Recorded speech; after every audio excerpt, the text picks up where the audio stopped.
फिलहाल मराठा आरक्षण की मांग पर राज्य में सियासत गरमाई हुई है। इस मुद्दे पर जहां विपक्षी दलों ने राज्य सरकार पर सवाल उठाए हैं, वहीं अब पूर्व मुख्यमंत्री और ठाकरे गठ प्रमुख उद्धव ठाकरे की भूमिका भी संदेह के घेरे में है। ऐसे में बीजेपी विधायक निरंजन डावखरे ने पत्रकार परिषद में बोलते हुए उद्धव ठाकरे से अपनी भूमिका स्पष्ट करने की मांग की। खरा प्रश्न हा आहे की मूळ प्रश्न खरं तर हा आहे की उद्धवजींची भूमिका काय।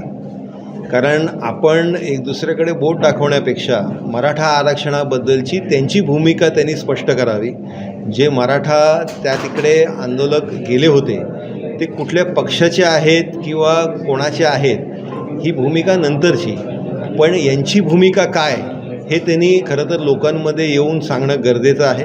आणि त्यामुळे दरवेळेस त्यांनी सोयीची भूमिका घेणं आणि नरोवा कुंजरोवा जी भूमिका ते घेतात त्याच्यापेक्षा मराठा समाजाला आता त्यांनी त्यांची भूमिका स्पष्ट करून सांगणं गरजेचं आहे।